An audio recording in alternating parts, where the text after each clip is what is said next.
Hi everyone, I'm Swati from India Hikes and you're watching Trek with Swati. I'm so glad you've tuned into today's video because we're talking about one of our all-time favorite treks at India Hikes, and that's the Tarsar Marsar Trek in Kashmir. Now this is a trek that has shot up in fame over the past 2 years, and it's almost become as popular as its sister trek, the Kashmir Great Lakes Trek. And let me tell you, Kashmir Great Lakes is a trek that comes with 10 years of legacy. And Tarsar Marsar is a trek we explored as recent as 2015 and brought it out on the map for trekkers. Now I'm not surprised by this popularity because Tarsar Marsar has a lot going on for it. We have a lot of other videos on it, you should take a look. But today we're talking about the difficulty of the Tarsar Marsar trek. So I'll run you through what are the difficult sections of the trek, the altitudes, the distances. So if you're going on the trek, you get a good idea of what to expect and how to prepare. Let's get started.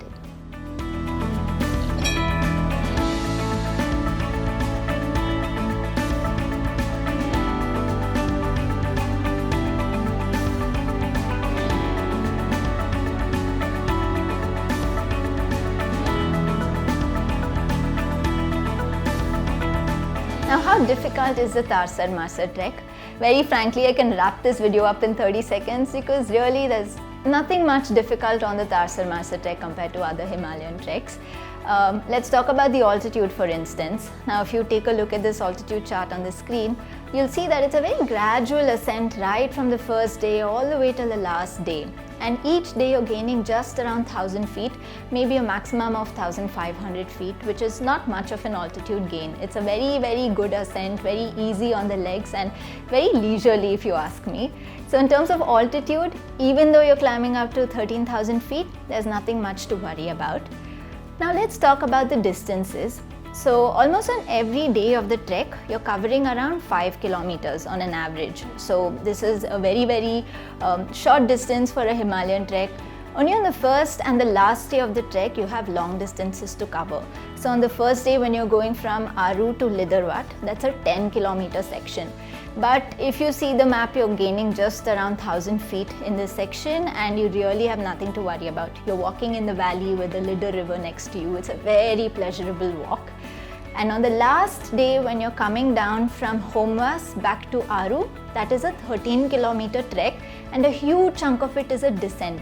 So you're losing almost 4000 feet in that one descent, and that can really knock your knees out if you're not fit enough. So make sure you work to strengthen your legs and make sure you use 2 trekking poles on that descent because otherwise your knees are finished. So these are the only 2 days that are long. Outside of altitude and distance, I want to run you through a few tricky sections on this trek. So on this trek you do cross the Tarsar Pass. So when you cross this Tarsar Pass, the terrain on the other side is a little tricky. It's a loose scree on the trail and you could slip, your shoes could lose grip on that loose scree. So you need to be a little careful in that descent from the Tarsar Pass. After the Tarsar Pass, you come across this meadow called the Jagmargi Meadows. If you go in August, this meadow is full of flowers. It's absolutely gorgeous. After this meadow, there is a slight boulder section. And these are fairly big boulders, very typical of Kashmir terrain at this altitude. So there are big boulders with lots of gaps in between. So you have to know where to put your foot and get that section right. If it's raining, of course, these boulders might be slippery, so you have to be extra cautious. Of course, over here, the India Hikes team will constantly be there to help you get good footing, choose the right boulders to put your foot on and navigate that section. The third and final difficult section of this trek is when you're crossing from Sundarsar to Marsar. Now, Sundarsar is this beautiful lake on the banks of which you camp and spend the whole day. From here, you make a visit to the Marsar lake. Now, to do this, you have to go around the Sundarsar lake. It's flanked by these low mountains. So you find a col in this to cross over to the other side, and the Marsar lake is around half a kilometer from there. Now, when you're climbing to this col, there is a bit of a tricky section, especially in June. If you're going, there could be snow and it could be slippery.